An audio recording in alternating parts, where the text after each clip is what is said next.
정보를 얻기는 상당히 쉽지 않다. 언어적인 문제라든지 그런 부분 때문에 쉽지는 않다. 그렇기 때문에 여기에 대해서 어떻게 하면 나에게 맞는 투자 정보를 잘 얻을 수 있는지, 또한 투자에 대한 전략을 세울 수 있는지에 대해서 알아보고요. 원자재 같은 경우 상당히 투자에 대한 부분에서 꼭 필요한 부분입니다. 왜냐하면 여러분들이 지금까지 투자했던 자산군에 대해서 한번 떠올려 보십시오. 예를 들어서 주식형을 예를 들어 볼게요. 주식이나 뭐 삼성전자 주식, 또한 뭐 국내 펀드, 해외 펀드에 투자했다라고 보십시오. 글로벌 위기가 왔었을 때 어떻게 되죠? 예를 들어서 2008년도를 예를 들어 볼게요. 국내 지수가 2000포인트에서 900포인트까지 반토막이 났죠. 미국 지수 굉장히 많이 떨어졌죠. 전 세계 글로벌 증시가 다 떨어졌죠. 분산 투자를 하고 삼성전자 펀드 이런 것들에 대해서 다 분산 투자를 했다라고 보십시오. 그렇게 한다고 하더라도 분산 투자의 효과가 있습니까? 덜 떨어지고 더 떨어졌을 뿐이지 분산 투자, 그러니까 한마디로 어떤 것들은 올라갈 수 있는 자산은 사실상 많이 없을 수가 있습니다. 그렇기 때문에 원자재라든지 아니면 뭐 환율 이런 쪽은 반대로 움직일 가능성이 큽니다. 왜냐하면 해지성 자산, 그러니까 제가 썼던 책 중에서 부자들의 시크릿 코드 631이라는 책이 있는데요. 그쪽에서 주로 다뤘던 6과 3에 대한 그 투자 비중에 대해서 쓴 건데 6과 3에 대해서, 그러니까 주식형이나 채권형에 대해서 많이 사람들이 투자를 하지만 이것들은 사실 비슷하다는 거죠. 글로벌 위기가 왔었을 때 떨어지고 글로벌적으로 호황이 왔었을 때 올라가는, 그러니까 분산 투자를 하기에는 애매한 것들끼리 분산 투자를 하고 있다는 겁니다. 그런데 이것은 해지성 자산이라고 하는 원자재라든지 아니면 환율, 한 가지 예를 들어 볼게요. 리먼 사태 때 대부분의 종목들, 뭐 투자자산, 회사채 다 왕창 떨어졌죠. 근데 올라갔던 것들이 있어요. 금 같은 것들은 잘 버텨줬고요. 원자재 같은 것들. 달러 같은 자산을 보십시오. 원화 대비해서 환율이 1,000원에서 1,500원대까지 급등했죠. 환율이 원달러가 1,000원에서 1,500원 됐다는 얘기는 1달러당 1,000원 하던 게 1,500원 됐다는 거예요. 그러면 달러를 갖고 있다고 생각을 해보십시오. 50%의 수익이 나는 겁니다. 그러니까 뭐냐, 분산 투자를 하려면 서로 다른 성질의 것들을 투자를 해야 되는데 그냥 가짓수만 많이 한다고 분산 투자라고 생각을 하는 게 있어요. 사실 그 밥에 그나물인 것들끼리 쭉 나열해놓고, 예를 들어 주식 투자할 때 10개, 20개 나눠놓고 분산 투자했대요. 분산 투자하는 이유가 뭔지를 먼저 찾아봐야 되는 거죠. 분산 투자하는 이유는 이런 것들이 뭐 A라는 종목 깨지더라도 B에서 받쳐줄 수 있는 것들, 그러면서 두 개도 나중에는 올라갈 수 있는 것들을 해야 되는데, 안 좋을 때 다 같이 빠지고 좋을 때 다 같이 올라가면 한 종목 사나 10종목 사나 똑같다는 거죠. 괜히 관리만 안 될 뿐입니다. 그렇기 때문에 이런 원자재라든지 환율 이런 쪽에도 상당히 중요하다. 그러니까 오늘은 내가 주로 여태까지 투자했던 것들 외에 분산 투자에서 꼭 필요한 것들에 대해서 한번 알아보려고 합니다. 먼저 해외 투자의 필요성에 대해서 한번 알아보겠는데요. 첫 번째는 이제 사실은 대부분의 사람들이 한국에 살고 있기 때문에 한국 내에 있는 자산군에만 투자를 하죠. 전 세계 증시에서 국내가 차지하는 비중은 약 2%밖에 되지 않습니다. 그런데 우리는 투자를 한국에 100% 다 하죠. 이것이 굉장히 큰 문제인 겁니다. 왜냐하면 국내는 2%밖에 되지 않으면 우리나라 자체적인 어떤 호재라든지 그런 걸로 움직이는 게 아니라 큰 나라들이 움직일 때 따라하는 거예요. 그러니까 우리나라만 주구장창 연구한다고 해서 결과적으로 온전하게 그렇게 움직이지가 않는다는 거죠. 글로벌 변수에 따라서 좌지우지 된다고 하죠. 흔히들 미국이 기침 한번 하면 우리나라는 감기 걸린다고 하죠. 중국이 한번 움직이면 우리나라는 휘청휘청하죠. 그만큼 대외의 변수에 상당히 노출되어 있고요. 또 뭐 호주나 이런 나라들처럼 자급자족을 하는, 그러니까 원자재라든지 아니 그런 것들이 풍부한 게 아니라 수출 쪽으로 특허가 되어 있기 때문에 해외 쪽을 모르고서 국내도 알 수가 없는 겁니다. 그리고요, 국내 증시 9시 시작을 하죠. 10시 30분, 9시와 10시 30분을 봐야 된다고 합니다. 왜냐? 9시 이제 증시가 시작할 때는 전날 밤 사이에 미국장 또 유럽장이 끝나죠. 우리나라가 9시 딱 시작되면 보통 미국장이 1% 빠져서 끝나면 우리나라 마이너스 1% 빠지고 시작합니다. 또 미국장이 급등을 해서 2%의 급등의 모습을 보여주면 우리나라 지수 2% 떠서 시작합니다. 물론 똑같이 움직이지 않겠죠. 하지만 반영을 굉장히 많이 받습니다. 그것은 무엇이냐? 우리나라 자체적인 내용은 오히려 해외 쪽이 더 중요할 수도 있다는 거예요. 이런 것들만 미국장이나 그런 것들이 어떻게 움직였는지만 알면 정말 말 그대로 떼돈 벌 수도 있죠. 그렇기 때문에 미국장이 9시에 시초가를 움직이는 영향을 주기 때문에 미국장을 알아야 될 수밖에 없고요. 10시 반은 뭐죠?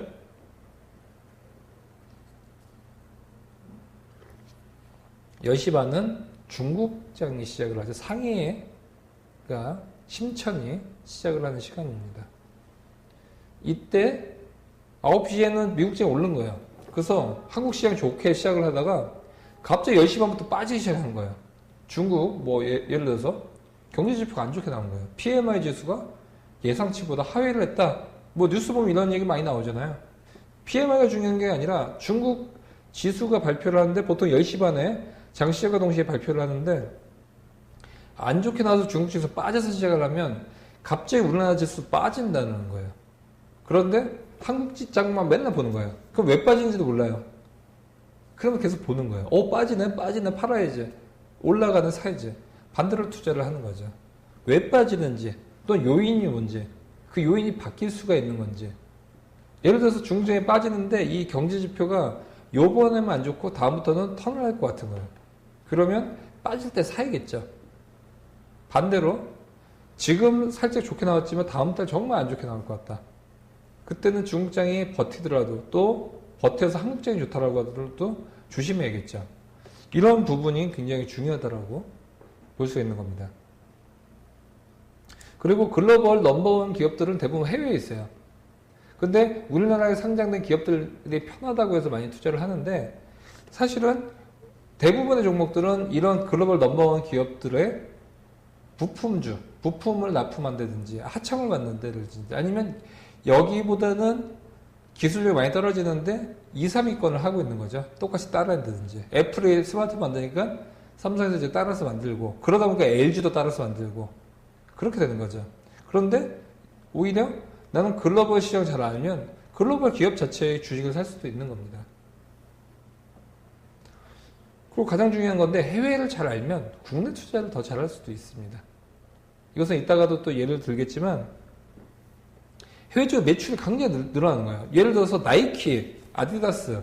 나이키는 미국에 상장이 되어 있고요. 아디다스 같은 경우는 독일에 상장이 되어 있습니다. 근데 매출이 굉장히 잘 나온 거예요. 그 주가가 이미 많이 올랐어요. 근데 나이키나 아디다스 주식은 놓치지만 국내에 보면 화성인다라든지 이런 회사들 같은 경우는 나이키나 아디다스에 납품을 합니다. 근데 주가가 아직 덜 여지가 남은 거예요. 그러면 어떻게 되나? 화성인도 같은 종목들 들어갈 수 있는 거죠. 이렇게 해외 쪽을 보면 해외 투자를 안 하더라도 국내가 잘할 수 있는 거예요. 국내 그냥 어디서 듣고 그냥 귀동냥으로 사는 게 아니라 정말로 해외 쪽 잘 알다 보니까 국내에 투자 기회를 얻는 거죠. 주위에서도 잘 보면 외국계 회사를 다니는 사람들 보면 가끔 주식을 찾아를 옵니다. 한국 주식 중에서 뭐 좀 사고 싶다라고. 그래서 왜 사고 싶냐라고 저도 호기심에 한번 물어보죠. 그러면 내가 다니는 회사가 있는데 조만간에 이 한국 기업에다가 수주를 많이 준다더라. 아니면 한국 기업이 있는데 조만간 우리랑 어떤 협약을 맺는데 상당히 기술력이 있어갖고 기업 사고 싶다. 그런 얘기를 많이 합니다. 이렇듯 그 국내에서는 주로 해외 쪽에다가 납품을 많이 하고 소재로서 이렇게 수출을 많이 하죠. 이럴 때 수주를 많이 주는 발주처가 주로 미국이나 중국이 될 수가 있겠죠. 그렇기 때문에 이쪽이 어떻게 연결이 되어 있냐, 해외 기업들과의 어떤 지분관계가 있다든지, 아니면 이 회사의 MOU가 체결이 되어 있다든지, 아니면 어떤 기업들과의 부품을 도맡아서 한다든지, 그런 관계를 잘 알고 있어도 한국 주식을 잘 한다는 겁니다. 그런 내용은 정말로 중요한 내용이다라고 볼 수 있죠. 해외 투자에 대한 필요성을 보겠는데, 여기는 이제 IMF 세계 경제 전망입니다. 여기서 보면 특징 한번 봐볼게요. 미국이 2.4, 3.1, 3.6 조금 좋아지고 있죠. 여기서 좀 하향을 하고 있고요. 유로존도 조금 좋아지다가 하향하고 있고, 일본이 뭐 잃어버린 10년, 20년 가고 있죠. 조금씩 좋아지고 있습니다. 일본 증시도 최근 많이 올랐죠. 그래서 각 나라마다, 러시아를 봐보십시오. 쭉 빠지죠. 중국 보십시오. 7% 가다 6% 빠지죠. 브라질 상당히 말 많죠. 뭐 부도가 나니만이 안 좋고요. 그러니까 지금은 오히려 선진국 증시 좋았죠. 한국 어떻게 되고 있죠? 계속 빠지고 있죠. 근데 한국에만 투자를 하는 거예요. 빠지고 있는데. 글로벌 봤더니 선진국에서 좋아지고 있는 부분이 있는데. 그러니까 숲을 봐야 되는데 나무만 보고 있는 거죠. 나무가 지금 썩어서 무드러지고 있고 숲은 화창해진 거예요. 그럼 큰 트렌드를 봐야 되는데 나무만 보고 있는 거죠. 이런 글로벌적인 시각을 보면 해외에서도 내가 선진국에 투자를 해야 되는지, 신흥개동국에 투자를 해야 되는지, 또한 원자재에 투자를 해야 되는지, 이런 것들에 대해서 좀 알아야 될 필요성이 있고요. 한국 같은 경우 경제 성장률이 계속 하향하고 있어요. 그런데 뭐와 흡사하게 움직이고 있죠? 일본을 따라간다는 거죠. 그러면서 계속적으로 성장률 자체가 떨어지고 있다는 거. 그나마 중국이 7%대, 이제는 6%대 후반을 보고 있는데 가고 있다. 그러니까 포트폴리오를 국내로만 두는 것이 아니라 우리나라 GDP 성장률 얼마 안 될 때 중국같이 높은 나라 분산 투자를 할 수 있는 거겠죠. 아니면 중국 말고도 앞으로도 인도네시아 같은 나라도 막대한 인구를 통해서 뭐 최근 들어서 이런 쪽도 관심 있는 사람들 많이 있고요. 또한 선진국, 우리나라보다 더 좋은 선진화된 나라에 투자한다든지, 아니면 GDP 성장률이 우리나라보다 2배가 높은 이런 나라에 분산 투자를 해야 될 필요성이 있겠죠.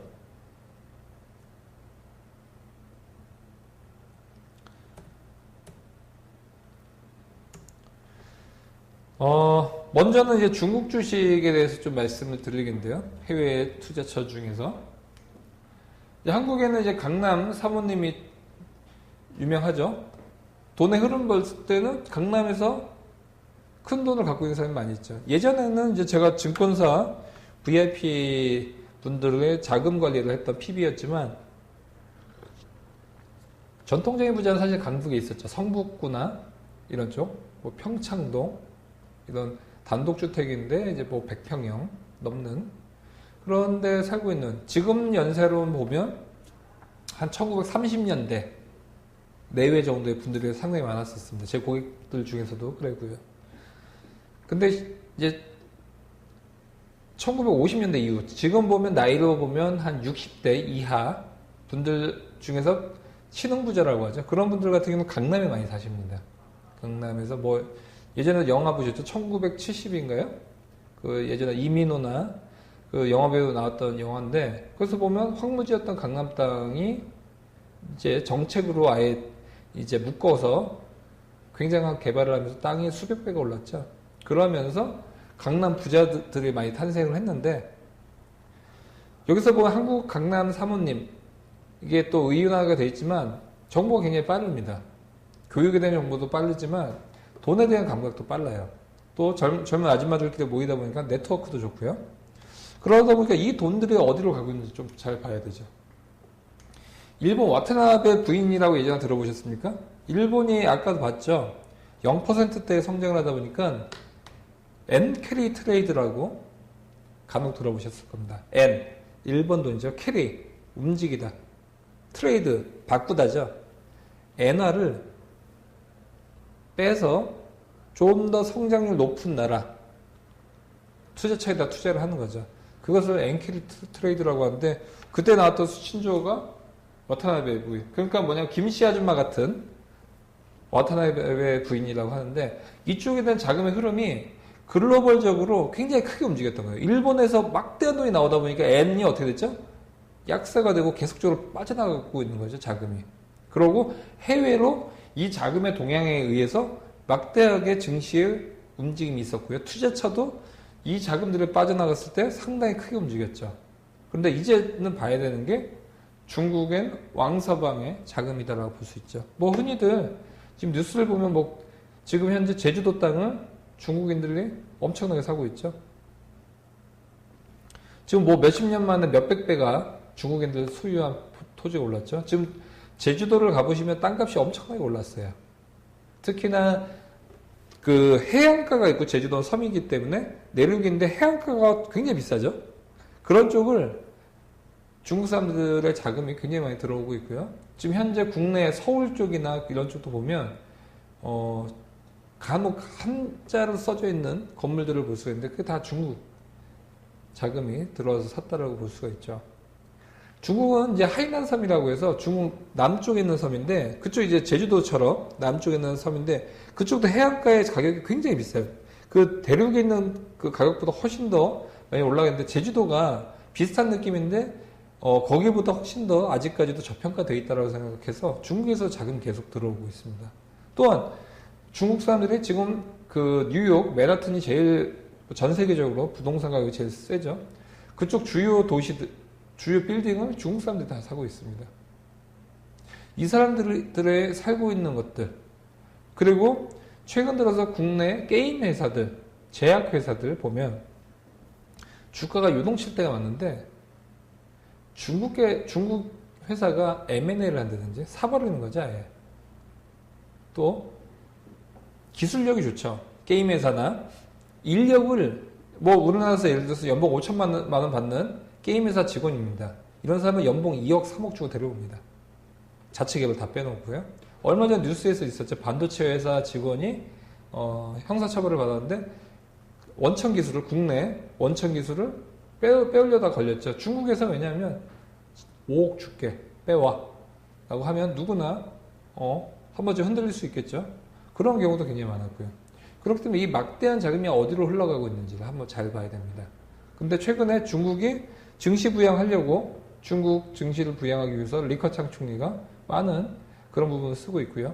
또한 인터넷 플러스 알파라고 해서 인터넷 산업을 많이 양성을 하기 위해서 그러다 보니까 중국계 자금 중에서 또 일부는 중국 증시로도 많이 흘러가고 있죠. 왜냐하면 금리가 계속적으로 떨어지고 있죠, 중국도. 그러다 보니까 자금이 중국 증시로 흘러가는 거죠.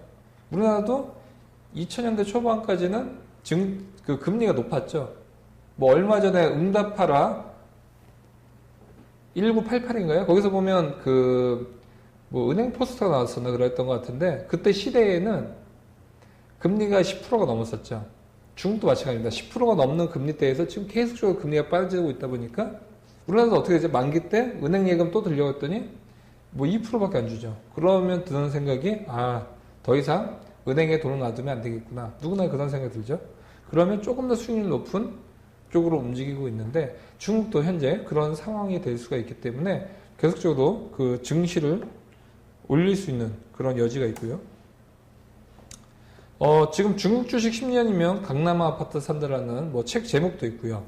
그런데 우선 중국 주식 10년 뒤에 어떤 모습일지 잘 생각을 해보면 우선 현재 중국인들의 소득 수준이 한 7,000달러, 우리나라 돈으로 보면 한 700만 원에서 800만 원 정도 되고 있습니다.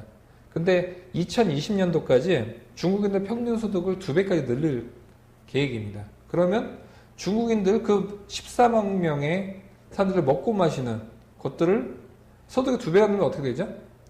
우리나라도 1990년대, 그러니까 1988년도 88 올림픽 때 전후가 어떻게 많이 틀려졌냐면 자동차가 엄청나게 늘어났습니다.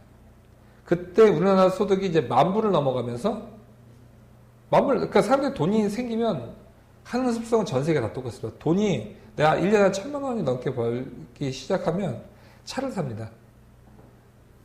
남자분들 첫 직장 들어가면 차부터 사죠. 이것처럼 중국에서도 13억 명이 차를 사기 시작했고요. 공에다 신청하다 보니까 전기차를 사기 시작했고요. 또 고급 휴대폰을 사기로 시작했고요. 게임을 하기 시작했고요. 또 럭셔리한 예를 들어서 지금 전세 루이비통이나 이런 럭셔리 상품도 사실은 중국 사람들이 굉장히 사고 있죠. 이 사람들이 먹고 마시는 또 소득이 늘면 할 수 있는 레저 산업. 또 지금 현재는 시진핑이 그 축구광이죠. 얼마 전에 중국 공산당, 그 제일 밑에 보면 공산당 정부의 정책주가 중요하다고 했는데, 아시다시피 이제 공산당 정권이죠. 공산당이. 물론 당은 여러 개가 있습니다. 그런데, 유명무실한 당이고요. 사실상 공산당 일당 체제라고 볼 수가 있는데, 그렇기 때문에 얘네 정부가 하고자 하는 거는 무조건 달성을 하죠. 우리나라는 어떤 정부가 하겠다고 하더라도 야당이 태클 걸면 국회 통과가 안 되면 질질 끌 수도 있고요. 그렇지만 중국은 그렇지 않습니다. 한 번에 쫙 밀고 나가는데, 그러다 보니까 중국 정부가 하고자 하는 산업이나 그런 것들은 주식이 굉장히 좋아질 가능성이 있지만, 반대로 중국 정부가 싫어하는 또 사양하는 그런 산업 같은 경우 상당히 안 좋을 수가 있겠죠. 가장 대표적인 게 바로 카지노를 예를 들 수가 있는데, 중국에서도 예전부터 그 도박을 좋아하는 나라라고 많이 생각을 하고 있는데, 우선은 현재 카지노를 향락산업으로 보고 있어서 중국 정부 내에서 상당히 많은 제재를 가하고 있습니다. 그러다 보니까 중국 최대의 그 카지노 업체, 센즈나 이런 기업들의 주가가 굉장히 많이 빠졌죠. 이렇듯 중국 정부에서 어떤 거는 철퇴를 때리고 어떤 거는 계속 오냐오냐 하면서 잘 키워주는 산업인데, 그런 것들이 바로 인터넷 플러스 알파 이쪽 산업이 될 수가 있죠. 인터넷 플러스 알파는 어떤 산업일까요? 바로 인터넷과 산업이 만나는 산업입니다. 예를 들어서 인터넷과 금융이 만나면 핀테크가 되죠. 핀테크 되면 아까도 얘기했다시피 스마트폰으로 돈을 보내고요. 요즘 우리나라도 설날에 있죠. 설날에 세뱃돈을 주죠. 중국도 마찬가지로 설날에 세뱃돈을 줍니다. 그런데 중국은 최근 들어서 특히 2015년도 설날을 보면 SNS로 세뱃돈을 주는 금액이 엄청나게 늘었습니다. 우리나라는 아직 시도도 못하고 있는데 그것을 중국은 지금 대중화가 돼 있죠. 또한 얼마 전에 알리바바가 그 광군제라고 해서 우리나라 빼빼로 돼 있는 매출이 얼마나 나서 16조인가?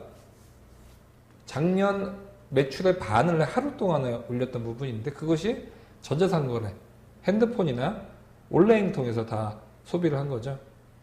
이렇듯 인터넷과 상거래가 만나면 전자상거래가 되는 거고요. 핀테크가 될 수가 있고, 또 인터넷과 자동차가 만나면 이제 사물 인터넷이 되는 거죠. 가전제품과 인터넷이 만나면 냉장고 안에서 유통기한이 다 되면 스마트폰을 바로 줄 수가 있고요. 인터넷과 항공이 만나면 항공 우주산업이 되는 거고요. 이렇듯 인터넷과 산업이 만나는 그런 산업군도 상당히 좋아진다고 볼 수가 있습니다. 특히 중국 같은 경우는 지금 현재 GDP 전체를 보면 미국 다음입니다. 그리고 현재 미국 GDP 성장률보다 중국이 훨씬 더 높죠. 이 속도면 2020년 이내에는 중국이 이 속도면 GDP 글로벌 넘버원이 됩니다. 그렇기 때문에 이런 부분도 상당히 좀 중요하게 생각을 해야 될 부분이다라고 볼 수 있습니다. 그래서 보면 광군절날 알리바바가 하루에 16조 5천억 원의 매출을 올렸습니다. 엄청나죠?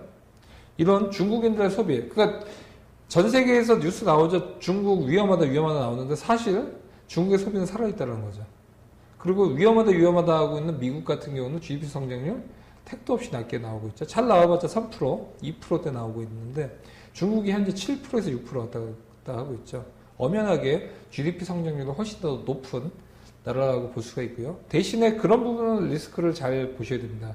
중국 같은 경우는 변동성이 크고 아직까지도 시장의 선진화가 안 됐다는 부분, 그런 양날의 검이 있다라고 보실 수가 있고요. 이번에는 해외 주식 중에서 미국을 한번 봐볼게요.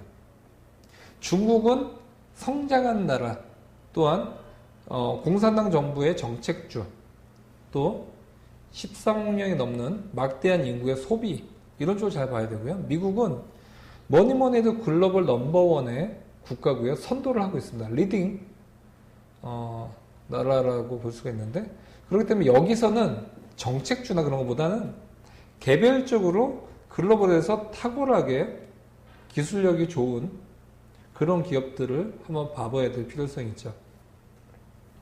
기본적으로 한 예시를 들면 전기차 시장을 볼 수가 있죠. 지금 현재 충전 기술, 또 차량 제조 기술 넘버원이다라고 볼 수가 있고요. 그 중에서 가장 독보적인 것은 테슬라 모터스라고 하는 회사입니다. 보면 전기차인데요. 왼쪽 위를 보면 우선 디자인 자체가 상당히 세련됐죠. 그리고 오른쪽을 보면 전기차는 가장 중요한 것이 충전 시설입니다. 우리나라를 보면 충전 시설 많이 봤습니까? 또 도로에서 보면 전기차 많이 지나다니는 걸 본 적 있으십니까? 가끔 보이죠? 가끔 보이면 이제 사진 찍기 바쁘죠? 또 충전 시설은 거의 없죠. 근데 미국은 보면 지금 전역에다가 테슬라의 충전 시설을 많이 깔고 있고요. 이걸 한번 충전을 하면 보통은 이제 한 300에서 400km를 달릴 수가 있기 때문에 이제 충전 시설이 많이 갖춰질수록 상용화가 될 가능성이 크다라고 볼 수가 있죠. 그렇기 때문에 이렇게 충전 시설과 전기차를 만드는 리딩 기업들은 잘 봐야 될 필요성이 있어 보입니다. 또한 로봇 산업 같은 경우도 상당히 중요하다고 볼 수 있죠. 로봇도 마찬가지로 가장 선진화되어 있는 기업들 잘 봐야 되고요. 뭐 로봇 제조 회사는 아니지만 아마존 같은 기업들도 보면 이 왼쪽을 보면 드론이죠. 드론 밑에 이 상자에 규격화가 되어 있죠. 여기 택배 물품을 실어서 다 쏘는 거죠. 그러니까 속도면서 이제는 비교가 안 될 정도로 빨라진다라고 볼 수가 있고요. 여기 보면 이것들이 다 로봇입니다. 그리고 여기는 이제 택배를 보낼 물품들이 이제 저장되어 있는데 이 로봇이 밑으로 가세요. 이것을 움직입니다. 그래서 각 도시별로 자기네들끼리 다 물품을 정리를 하고요. 물품 다 옮겨주는 거예요. 사람은 그걸 싣고 떠나기만 하면 되고요. 이런 식으로 빠르게 변화하고 있죠. 이러면서 그동안에 효율적이지 못했던 부분을 로봇이 대체를 하고 있는 거죠. 그러면 어떻게 되겠죠? 마진이 올라가고요. 또 당일 배송이 가능하고 그런 쪽이 될 수가 있다는 거죠. 그래서 제가 말씀드리고 싶은 거는 뭐 테슬라라든지 아마존 주식을 사자는 게 아니라 이렇게 빠르게 변화하고 있는 변화점이 국내에서는 아직도 뭐 대한통운이나 아직도 사람이 다 하고 있죠. 그런데 이런 것들을 빨리 알면 국내 투자에서도 상당히 팁을 얻을 수 있다는 거죠. 또 이번엔 또 원자재에 대해서 좀 말씀을 드리겠는데요. 원자재 같은 경우는 우선 종류부터 한번 봐볼까요? 뭐 커피죠. 커피. 뭐 전 세계적으로 커피를 엄청나게 많이 마시고 있죠. 커피. 이런 농산물을 예를 들 수가 있겠죠. 농산물 같은 경우는 뭐 콩이라든지 수수 이런 것들이 전부 다 상장이 되어 있습니다. ETF로도 상장이 되어 있고요. 그렇기 때문에 이런 것들을 사고 팔 수 있는 것들에 대한 시장이 열려 있다고 볼 수 있고요. 여기서 보면 개별 상품에 대한 상장 지수 펀드라고 하죠. ETF라고 하는 거고요. ETF의 특징은 일반 펀드랑 다르게 일반 펀드는 중간에 내가 오늘 사서 내일 팔면 환매 수수료라는 게 나올 수도 있고요. 또 펀드라는 게 직접 팔려고 하면 뭐 환매 가능 기간도 있고요. 상당히 좀 제약적인 부분이 있고요. 또 살 때는 직접 통장을 만들어야 되는 불편함도 있지만 ETF는 주식처럼 사고 팔 수가 있죠. 그래서 ETF 같은 경우 단기적으로 투자할 때는 원자재를 투자할 때는 ETF로 투자를 하면 좋고요. 그렇지 않을 때는 이제 펀드로 투자를 하면 좋을 수가 있습니다. 밑에 보면 콩 ETF는 연초 이후에는 마이너스 14% 등 빠졌죠. 곡물상품 대부분이 이제 하락했던 부분을 볼 수가 있는데요. 이렇듯 곡물 가격이 빠지면 손실이 나고 곡물 가격이 올라가면 수익이 나는 부분이죠. 그러면 이런 부분은 현재 주식 위주로 투자했던 사람들을 봤었을 때는 분산 투자에 대한 효과가 있을 수가 있겠죠. 특히나 뭐 커피 같은 경우는 계속적으로 그 수요는 늘어나고 있죠. 그러면서 커피 가격들 같은 경우도 상당히 한번 봐야 될 필요성이 있어 보이고요. 근데 원자재는 수요보다는 공급이 굉장히 큰 영향을 많이 미칩니다. 뭐냐면 그 우리나라도 농사를 때 올해 같은 경우는 이제 쌀이 굉장히 풍년이 되니까 쌀 가격이 많이 떨어졌죠. 기후가 굉장히 큰 영향을 미칩니다. 거기 따라서 농산물은 주식과는 비교가 안 될 정도로 등락폭이 큰데요. 특히나 동남아시아, 서아프리카 지역이 최근 들어서 가뭄 지속으로 인해서 커피 가격을 상승을 보였었죠.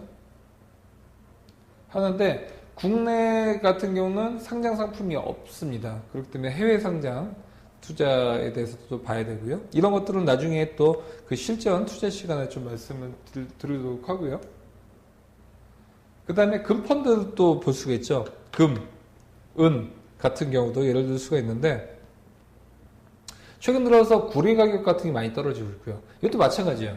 금도 펀드로 들 수가 있고요. ETF로 살 수도 있습니다. 현재는 뭐 금 같은 경우는 이제 국내에도 이제 상장이 되어 있고요. 특히나 이제 나중에 실전 시간에 보면 금 ETF를 나중에 말씀드리겠는데 금 가격 같은 경우는 상당히 글로벌적으로 보면 전통적인 인간과 가장 역사를 오래한 투자처라고 할 수 있죠. 그렇기 때문에 금 같은 경우도 중국에서 굉장히 많이 사고 있어요. 금 보유량에서 중국 같은 경우 그 막대한 아까도 얘기했던 왕서방의 자금이 금을 엄청나게 사랑하고 있습니다. 그래서 이런 쪽에 대한 수요가 바로 금의 가격과도 나중에 연결을 할 수가 있겠죠. 그 다음에 아까도 얘기했던 이제 농산물 펀드 같은 경우도 예를 들 수가 있고요. 그 다음에 이제 이런 것들을 이제 파생했던 DLS, 저도 이제 강의 시간에 많이 말씀드렸던 거죠. 여태까지 얘기했던 이런 펀드나 ETF 같은 경우는 그냥 올라가면 수익이 나고 떨어지면 손실이 나는, 그러니까 타이밍을 너무 잘 맞춰야 되는데 이것이 현실적으로 내가 활용을 하기는 굉장히 힘들죠. 그런데 DLS 같은 경우는 이런 게 있어요. 계약 시점보다는 마이너스 40에서 60%가 떨어지지 않으면 10% 정도 수익을 얻는 상품이 있습니다. 이것이 어떠냐? 내가 오늘 가입을 했는데 많이 떨어진, 뭐 예를 들어서 금과 은을 기초 자산은 DLS라고 보면요. 지금 현재보다 마이너스, 예를 들어 유가 같은 경우 100%에서 40% 떨어졌죠? 근데 지금 DLS를 가입을 한 겁니다. 만기는 2년이고요. 그럼 2년 동안에 마이너스 40% 이상 빠진 적이 없으면, 그러니까 마이너스, 단순 계산해서 마이너스 50%라고 보면 유가가 20불 때까지 떨어지지 않으면 수익은 10%를 준다는 거죠. 그러면 지금 많이 떨어진 원자재가 있다고 하면 한 번쯤은 분산투자처에서 투자를 할 수가 있겠죠. 지금 현재 대부분의 원자재 가격이 다 떨어져 있는 상황이거든요. 볼 수가 있고요. 대신 반대로 유가가 10%간 거예요. 그러면 손실리는 어떻게 되겠죠? 40%에 시작했는데 10%이면 30%에 빠진 거겠죠. 마이너스 70%다라고 볼 수도 있는 겁니다. 하지만 실무에서는 어떻게 할 수가 있냐? 마이너스 70% 나서 돈을 찾고 싶으십니까? 아니죠. 그러면 이 DLS가 만기가 될 때 현금이 나왔을 때 그거를 이제 그 많이 빠져 있는 유가 자체를 살 수가 있겠죠. 그러려면 뭐 ETF라든지 그런 것들을 사서 다시 40불 때까지 오면 원금을 만들 수가 있겠죠. 그런 실무적인 팁도 있다는 것도 알아두시면 좋을 것 같습니다. 이거는 산성 LNS라는 그 마스크팩 제조 기업인데요. 작년 주가입니다. 2014년도 3,000원 주식이 거의 8배가 올랐죠. 왜 올랐을까요? 해외를 알면 국내 투자도 기회가 온다라는 제목인데요. 이 기업 같은 경우 중국에다가 마스크팩을 이제 수출했는데 이 부분이 현재 중국 가보신 분들 아시다시피 흔히들 그런 얘기하죠. 뭐 13억 명, 그중에 뭐 여자 예를 들어 6억 명이라고 보면 성인 여자 보면 뭐 예를 들어 4억 명이다라고 보면 화장을 한 사람이 적죠. 화장하기만 시작해도 대박이 나겠다 보고 마스크팩이 지금 이제 중국 쪽도 자체 생산하고 있지만 이제 산상 레네스 같은 경우는 원래 피부과를 운영하고 있던 기업에서 마스크팩을 넘어간 거죠. 그러면서 중국에서 선풍적인 인기를 끌면서 주가가 이렇게 올라간 겁니다. 그러니까 중국 내에서의 투자를 안 하더라도 중국의 상황을 잘 알고 있으면 국내에서 이렇게 대박이 날 수 있는 거죠. 1년 사이에 주가는 8배가 800%가 오른 거죠. 또 뭐가 있죠? 아모레퍼시픽. 이 3만원대에서 사시면 10배가 올랐죠, 주가가. 불과 1, 2년 만에. 이런 대형주. 이게 주식 분할을 한 겁니다. 그러니까 30만원에서 400만원대까지 올랐다고 볼 수 있어요. 근데 어쨌든 똑같은 거기 때문에 주가는 단기간 내에 올랐고요. LG 생활건강. 여기도 중국에다가 뭐 화장품이나 아니면 샴푸, 이런 생활용품을 이제 수출을 많이 하고 있는데 26,000원대에서 100만원대까지. 그러면 50배가 올랐네요. 15년 동안에. 국내에 대한 뭐 매출 성장도 있겠지만 제일 중요한 건 중국. 우리나라가 4천만, 중국이 13억 7천만 명. 이 인구수에서 국내 기업이 해외에 잘 진출해서 막대하게 올라갔다는 부분이죠. 더 재밌는 사실은 사실 이게 잡주라고 하죠. 작은 종목이 아니라 누구나 알고 있는 회사죠. 누구나 알고 있는 초대형 우량 기업인데 흔히들 이런 오해 많이 합니다. 대형주는 왜 투자를 안 하냐고 물어보면 많이 오를 수가 없기 때문에 라고 전혀 잘못 알고 있는데 우리나라에서 대형주지만 중국에서 보면 중소형주밖에 안 되는 거예요. 시가총액을 보면. 그것은 무엇이냐? 이렇게 해외 쪽. 그러니까 우리나라가 작다고 불평할 게 아니라 투자하기엔 더 좋습니다. 왜냐하면 우리나라에서 해외 쪽으로 갔는데 이게 선풍적인 어떤 트렌드를 만들었을 때는 굉장히 해외는 더 넓기 때문에 우리나라가 시총이 2%밖에 안 된다고 했죠. 하지만 이게 나오면 98%의 시장이 있다는 거죠. 이 부분을 잘 노렸을 때 해외를 단순하게 해외 투자를 하는 것도 중요하겠지만 국내에서 막대한 기회가 온다는 거예요. 특히나 앞으로도 중국 소비 쪽으로 국내에서 트렌드를 만들 수 있는 거는 현재 마무리가 된 게 아니라 ING라는 거죠. 물론 이 이후에는 산상은행스 같은 경우는 주가 많이 빠졌고 또 아모레퍼시픽 같은 건 나중에도 뭐 지금 현재 공공 상승하고 있지만 언제든지 꺾일 수 있겠지만 제2의 산상은행스와 아모레퍼시픽 어떤 것들이 있을까요? 제가 봤을 때는 우선은 미용 쪽, 화장품 쪽으로 넘어간다면 그 다음 세대는 바이오와 또 성형 쪽으로 넘어갈 가능성이 크다라고 볼 수 있죠. 뭐 필러라든지. 국내에서는 이제 뭐 보톡스 한두 번 맞고 그 주기적으로 맞아야 되지 않습니까? 이것이 분명히 몇 년 내에서 중국에서도 선풍적인 인기를 끌 것이다. 미에 대한 욕구는 중국도 우리나라 만만치 않다라는 거.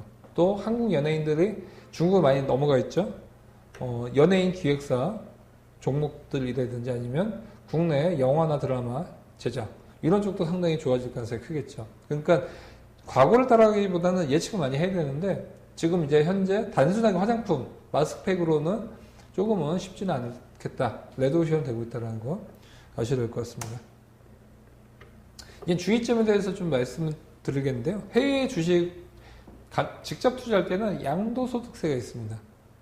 내가 삼성전자 주식을 50만 원에 사서 100만 원에 판 거예요. 그래서 수익이 1000만 원이 났다. 세금을 냅니까? 세금을 안 내죠. 근데 미국 테슬라 주식을 사서 1000만 원 수익이 나면 220만 원은 다음 년도 5월 달에 신고하고 납부를 해야 됩니다. 이게 있다는 거는 꼭 아셔야 될 것 같고요. 해외 펀드, 그러니까 테슬라 주식을 산 게 아니라 미국 주식형 펀드를 산 거예요. 그래서 1,000만 원의 수익이 났다라고 하면 150만 원의 금융소득세가 나올 수가 있고요. 1년에 2천만 원이 넘어가면 종합소득세와 합산이 된다라는 거. 그런데 변행 유니버셜을 이야기하고 있습니다. 예전에도 말씀드렸다시피 장기로 투자를 할 수 있는데 이게 보험사 상품인데 여기에는 다 펀드가 들어갑니다. 100% 펀드가 들어갈 수가 있는데 이렇게 했을 때는 이 세금이 없더라는 거. 그러니까 장기로 내 해외를 투자할 거면 차라리 이런 걸로 투자하는 게 훨씬 더 유리할 수가 있고요. 단기로 투자할 거면 이게 낫습니다. 왜냐하면 이거는 그 수수료가 굉장히 비싸기 때문에 단기로는 상당히 수수료 부담이 굉장히 크다라고 볼 수 있고요. 그 다음 주의점은 시간차. 우리나라 주식은 9시 시작해서 3시에 끝나지만 해외는 그렇지 않다는 거죠. 또 언어적인 문제도 있겠지만 우선은 일본은 우리나라랑 똑같습니다. 9시 시작해서 3시에 끝나고요. 중국이 이제 10시 반에 시작을 하죠. 10시 반에 시작을 하기 때문에 4시에 끝나고요. 그 다음에 미국을 보면 미국이 이제 보면 8시에 시작해서 아침 9시. 이거는 이제 그 시간이 좀 적었는데 우선은 새벽에 열린다라고 보시면 되고 밤 11시 정도에 열린다고 보시면 되고 이건 좀 폭넓게 나온 것 같고요. 영국 같은 경우는 4시부터 시작을 하죠. 그렇기 때문에 우리나라랑 차이가 크기 때문에 뭐 밤새 미국 시장 볼 수도 없겠죠. 이런 부분은 좀 유념을 해야 된다고 볼 수 있습니다. 네, 우선은 이번 시간까지는 해외와 원자재 투자에 대해서 알아봤고요. 다음 시간에 또 뵙도록 하겠습니다. 감사합니다.